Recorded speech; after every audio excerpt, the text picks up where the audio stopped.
Hi guys, welcome back to my channel. My name is Yadira. And I'm Pedro Gonzalez. We have some bad news to share. Our dog passed away yesterday. Yeah. Okay, I know it's just hard. I know. It doesn't feel the same without him, I know. I felt it. Even though he was just in a corner most of the days, at least I knew he was there. Yeah. We've had Boots for 10 years. I got him when he was a puppy, literally 2 months old. His name was Jesus. That's what they had named him. I had seen him online and I had offered the girl $100 for him. She was asking for $300 and I was like, well, all I have is $100. I was like, what, 15, 16 back then? And she's like, no, it's okay, like, you know, we have other offers. And I was like, okay. Then a couple of weeks go by and she hits me up and she's like, hey, we haven't been able to sell him, like I will sell him to you for $100. The reason I liked him was because he was all black and I had Bella already, and she was all black. And she was all black, so I thought it was cute, and I had never seen black chihuahuas before that. Have you? Not back then? Yeah, not back then, not too many. He had a little tiny spot, right? Yeah, it was tiny and it got huge over the years. Yeah, he had a little tiny white spot here, but his back legs were like white. So we're like, you know, those look like little Boots. Let's call him Boots.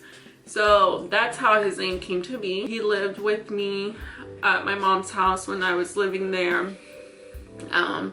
I took ownership of the dogs. Bella originally was for my sister, but my sister was 3 years old and you know, she wasn't gonna take care of no dog. So I kind of took ownership of the dogs, but I fell in love with Boots, you know? Also, a couple of things about Boots. He had doggy Down syndrome. Yeah, he used a special doggy. We took him to the vet when he was very little and they told us that. It wasn't like, you know, super, I don't want to say it wasn't. He was just a little slow. He was, yeah, it wasn't super bad. Like you couldn't see it, like you thought he was just a dog. But yeah. His reactions were slow, like even to bark or even to hear noise. He was special and they told us that. And he also had a cute little overbite. It was an overbite. A little overbite. So his top jaw would hang out. Yeah, and his little teeth would poke out. And he had a little like bottom mouth. He had a little nub for a bottom mouth. When I moved out, I moved them out with me. Like there was no fighting. I mean, there was a little bit of fighting from my family's part, but I was like, I take care of these dogs. I take them to the vet. I feed them. I, you know, take them to the bathroom. They sleep with me. Literally, they slept with me. I was like, they're my dogs. He had a very long, happy life. Jose and Boots were actually really close too. Yeah. He's my buddy. She would work, when we lived in the apartment, she would work like all day. I would get home early and she'd still be working maybe till like 7, 8 o'clock when she worked at Great Clips. I worked the night shift. I wouldn't get off till 9. And me and him would just cuddle. He's the only one that liked to cuddle. Bella doesn't really like to cuddle. And we used to play fight. I used to blow in his face and he would try to bite my nose and we would cuddle and he would love licking my feet and I would let him because there was nothing else he'd like to do more than lick my feet for some reason. And I know it sounds weird, but it's just when your dog's like little quirks and you really love them, you know, you kind of just give in because it's not harmful. But I spent a lot of time with Boots and I gave him a lot of love. All our dogs have way different personality and Bootsy was just, it was different. He hated every single person in this world besides us. Literally. There was nobody he liked. He didn't like anyone. He was a little grouchy little dog. And he's the only dog out of our 3 dogs that follows us, like that would follow us. He wanted to be with us all the time. As soon as I sat down, he wanted to be on the couch with me. Whenever I was in here, he wanted to come in here and just lay down in the corner with me. He would just be chilling, you know. He followed Jazz everywhere, like, and that's another thing about Bootsy. Like, he hated everyone, you guys, but he had a really good bond with Jasmine. When we brought her from the hospital, I was actually really worried because I didn't want him or Bella. Bella doesn't bite, but Bootsy has bitten people before, so we didn't want him to bite bite Jasmine, and I was really scared. But not once did he growl at Jasmine, not once did he try to bite her. Like, he followed her everywhere. And that was the only other person besides us. Obviously, he was okay with my parents and brothers and sisters, but that was it. Like, nobody else. Because he grew up there as well. When I was pregnant, he would cuddle. Do you remember how he would cuddle on my stomach? Yeah. And again, Bella and Daisy, she's really old, but Bella is just a bitch. Bella's something else. So, fast forward, a few years ago, he started acting really strange. He started walking backwards, kind of hunched over, and, you know, little things that were like, he wouldn't look at us, like, he just kind of looked like this. And we took him to the vet because we're like, well, something's wrong with our dog. And they told us that he had a dislocated disc. But they didn't really, like, we didn't go into too much detail about it. They said surgery is an option. He had x-rays done that day. I remember I was in class and they called me to tell me his results because I was so scared. And they also told me, like, hey, your total's going to be like $600. And we're like, fuck, you know? Yeah. And the thing about that is that they told us from the beginning, like, surgery is not guaranteed. So the reason why it's not for sure, it's because it's guaranteed is because it's a very invasive procedure. They have to cut his throat open, move aside esophagus, all kinds of things. Then they got to start drilling down and take away one of the discs. They have to completely remove one of the discs to let the pressure off from his spinal cord, so it could you know, work normal instead of being bunched up. Because the thing is, like, since it like ruptured disc something, it's like you took his cord and it's like pressed together like this, so there's like a lot of pressure, a lot of tightening, and it's pressing on nerves, so his he stops getting motion in his paws. So the procedure is very extensive. I mean, completely cut open, move esophagus, vitals, arteries, and then get to the actual to the spinal cord and start drilling and cutting and all of this on a spinal disc. It's a tough situation.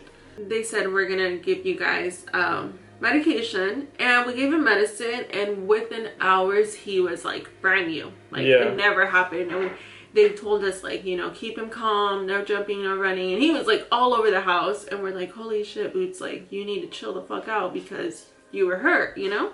Yeah. So occasionally after that, every like 6 months or so, onto what we call a flare, where the same situation would happen. He'd start walking backwards, he'd be hunched over, he'd be really quiet. But it seemed like each time it took longer for the medication to work. And for him to recover. Fast forward, this last time he got a flare.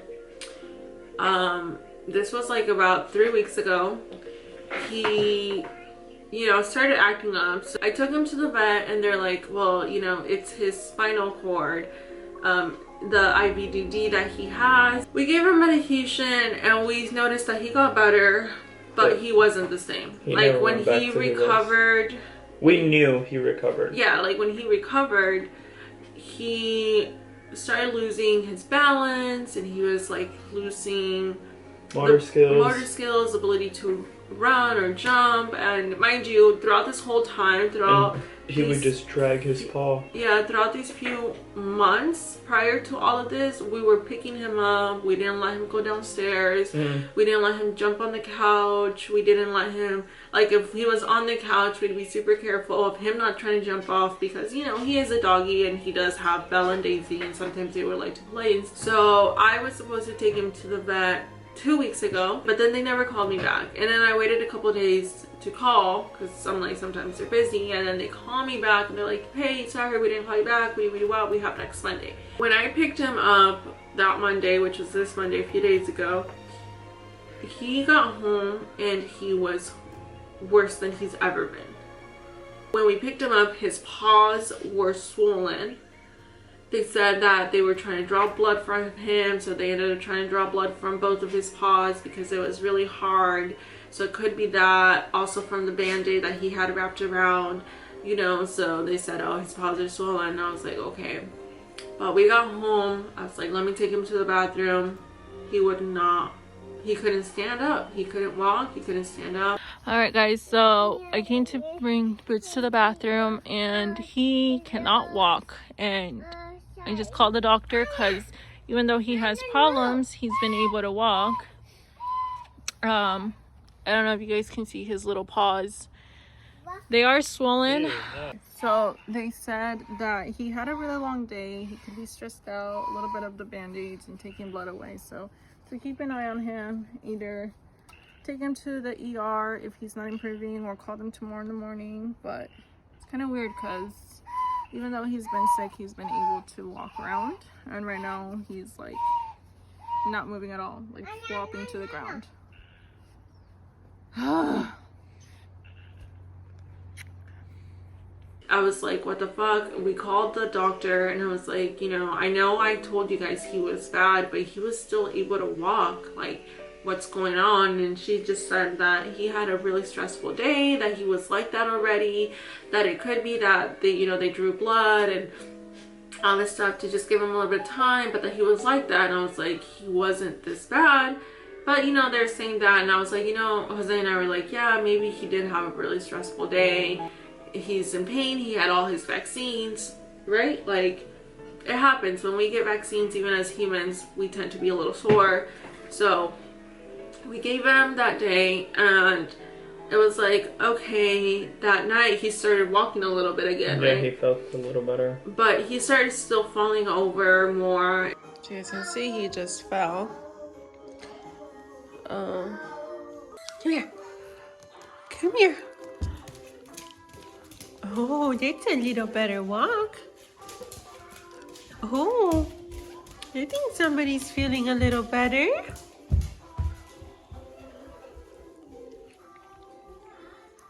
I don't know if you guys can see, but his spine is kind of curved. Vamos a tener cuidado con Bootsy. No lo vamos a tocar ahorita. Bootsy, Aui. Vente para acá.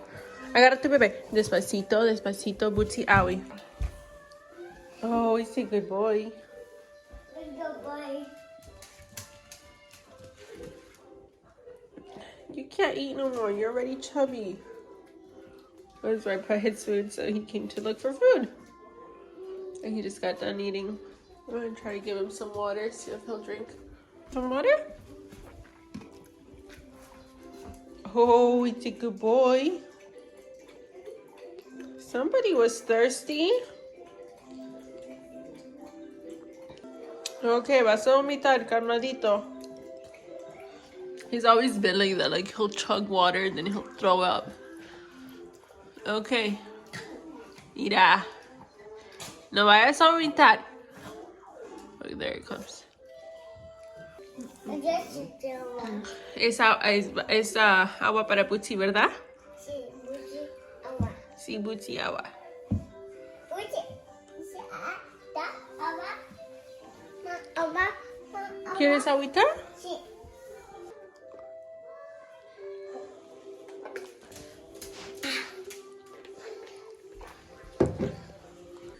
Then the next morning, I took him to use the bathroom in the morning, and he was pooping, And while he was pooping, he fell over and he continued to poop. And I called Jose and I was like, no, like something's really wrong with him. Like, you guys obviously saw earlier, Boots is just not doing good. And the thing is, like, he was already not doing good, but then take him to the vet and everything, and like he's just so much worse. And I'm just a mess. Like, I've been bawling my eyes out for the last like hour and a half.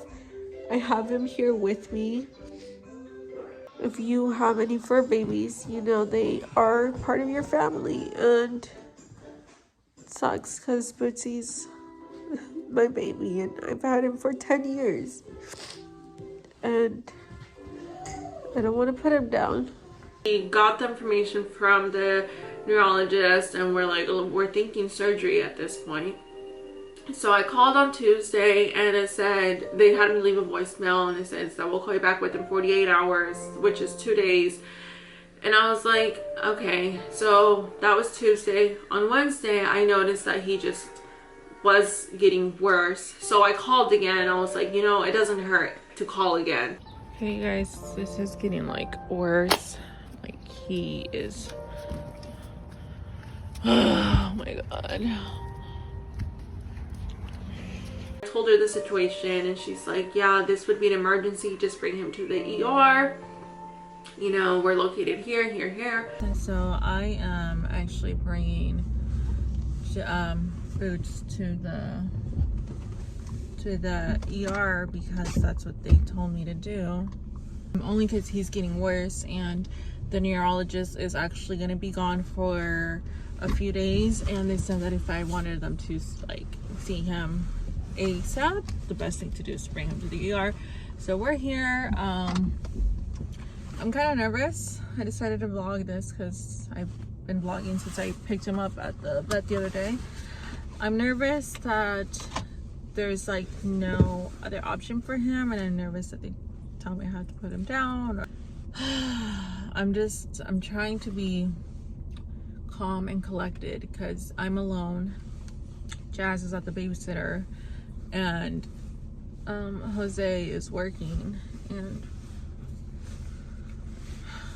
here we are. So I'll keep you guys updated and posted on what happens. We already thought about surgery. I had done a little bit of research. We had looked at costs and all of that. And the thing is, we took him in and the doctor called us back and was like, yeah, I can definitely see that he's, you know, declining. He has ivdd. He's losing motion. He does have some nerve damage. But with surgery, you know, we feel really confident that he can get back to normal. Now, oh yeah, because of COVID, they're not letting you be there with them. It's just kind of like a car transaction where it's literally you hand them your dog through the door or the window. You sign paper, you leave it outside, they pick it up. So I wasn't able to be there with him. So when I picked him up, they had him wrapped in a blanket, and I already had a blanket for him as well. And I brought him home, and you know, Jose was home already too, and we saw him and he was just really, really bad. Like, he looked even worse than what he did on Monday. Yeah. And Jose's like, why did you even bring him home? Like, he's sick. We should have surgery. So we called right away. He called and you told them that we wanted surgery. Like, you know. Yeah, the lady was trying to tell me that the doctor can't perform that surgery. He called and told them that he was going to take them in, and they said okay. But then I called because I'm like, I just paid almost $400 for the medication. Like, can I get a refund since we're gonna, or can we use it for the bill since we're going to do the surgery instead? And they start telling us that actually the doctor, that's what Jose's talking about, that the doctor can't perform the surgery, that the doctor doesn't, what did she say? That the doctor there doesn't do that kind of surgery? Yeah, it doesn't do that procedure. I'm like, We literally talked to all the doctors during the day and they all told us it's surgery. Yeah. So then they ended up transferring us to another doctor, and she was like, you know, we have to, it's actually the neurologist's day off tomorrow, so we'd have to check in with him and see if he's willing to come in his day off. The doctor said yes. So we ended up taking him on Wednesday night, which you guys will see. This is the last time I literally held him and I was with him. Hey guys, so it's been a really long day. I'll talk about it in a little bit. I think the lady's coming. But long story short, we're outside the ER right now waiting for them to pick Boots up from us, because he's actually gonna go into surgery tomorrow morning. Bootsy, you better get good, because you're gonna get surgery and you're a strong dog. Maybe I can't tell if that's the dog. And we need you home, because Mama needs you home. Bootsy, you got no choice. You can't leave us yet. You got another 5 years with us.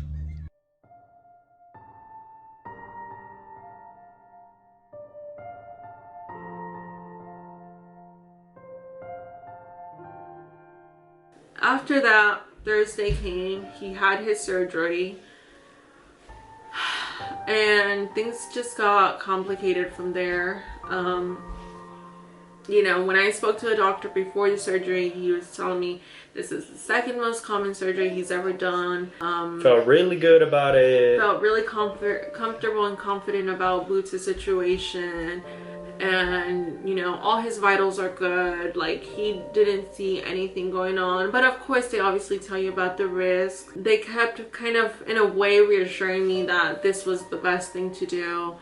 That this was what we had to do. The term they like to use is, if money wasn't an issue, then it would be a fair chance. And that's something that they actually said a lot to me. If we take money out of the equation with surgery, it would be like, you know, he has a fair chance.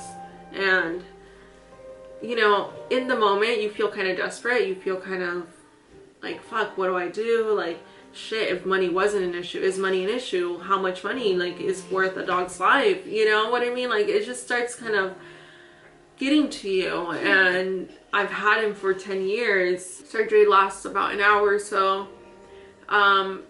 They called me, told me he was out of surgery, but now there was complications with his breathing. And they said that sometimes dogs just take a little while for their, you know, spinal cord to recover.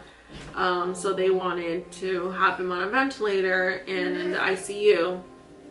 But of course, if money wasn't an issue, he'd have a good chance. Because that shit's $4,000 more. We're this far in, basically, right? Like, let's give him a chance. And they had him on the ventilator, but of course there's risks with the ventilator. They said 24 hours is a good period to have him, because yesterday came. They kept telling me his vitals were good. He was stable. He was, what was that word? When they're heavily medicated. He was heavily medicated, but he was okay. So yesterday, Friday came, they told me that he just wasn't responding well. They were going to try to wean him off of the oxygen, and they said that he was just distressed and agitated every time they would try to take him off the oxygen. His red blood count cells were dropping. He started at 43% and went down to 16%. It came to the decision of what we needed to do. If we took him off the ventilator, he would die either way, but he would suffocate. And we didn't want to do that to him.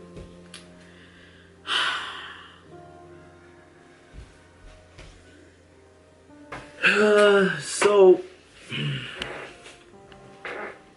we went to go see him. We decided to put him down. Yeah. Because he had no more chance.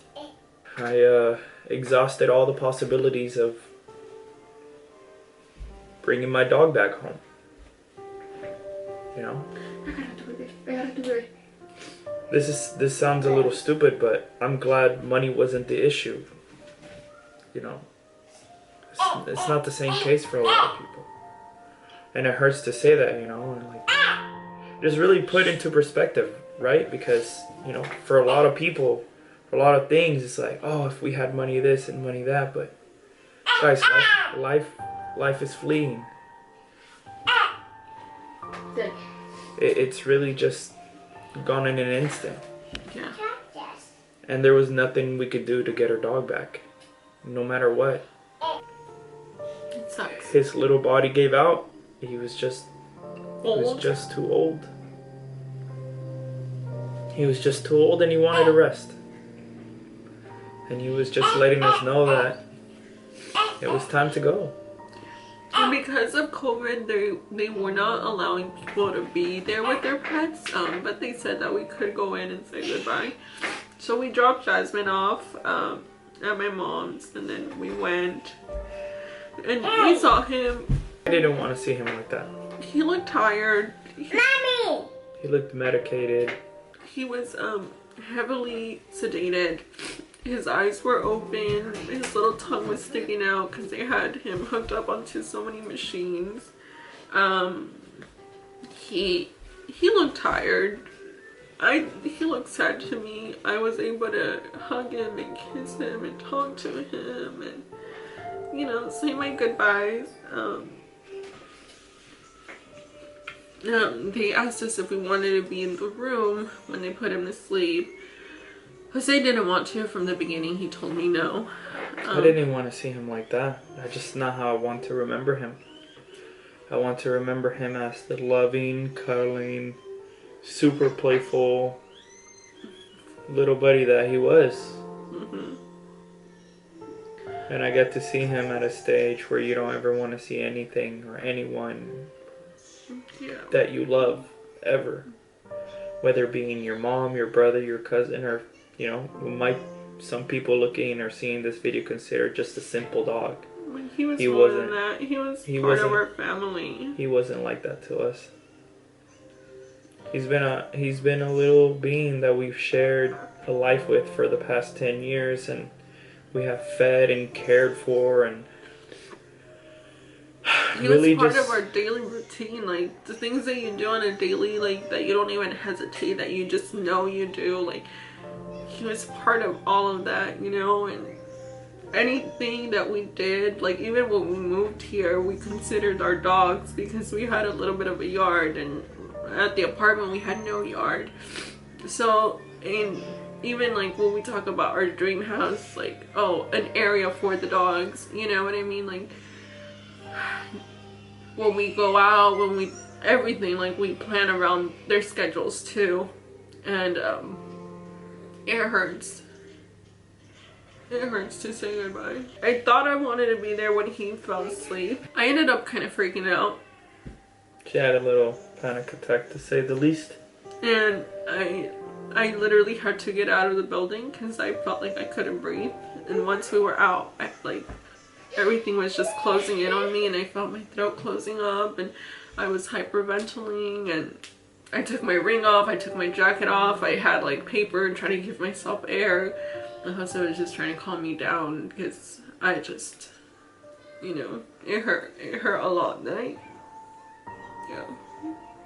We are gonna get his ashes. I'm gonna make it into a little necklace or a ring. I haven't decided yet. And then in the near future, I'm gonna turn it into a diamond for her so she can wear it. Yeah.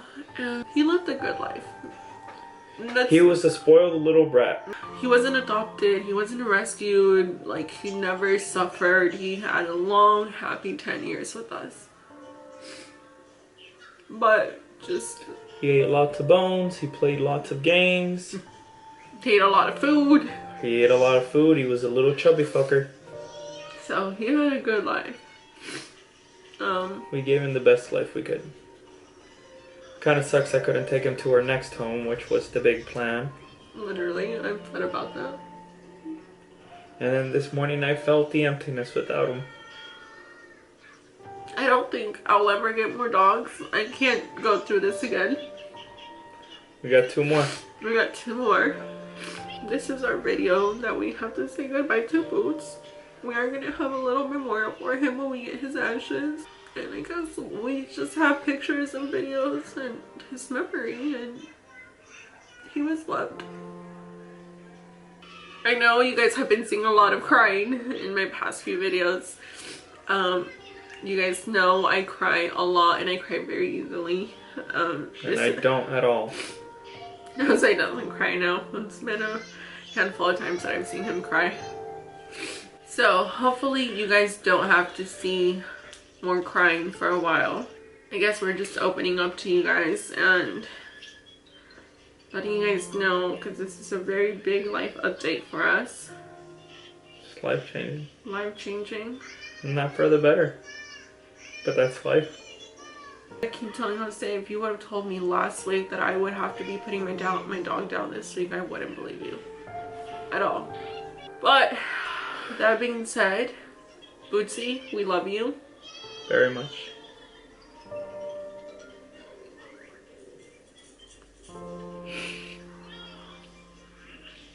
I wasn't ready for him to go.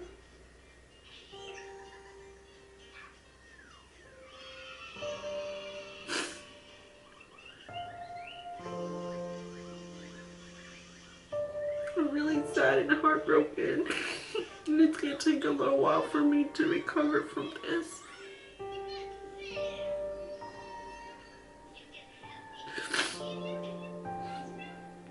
But yeah, you guys, we'll talk to you guys next time.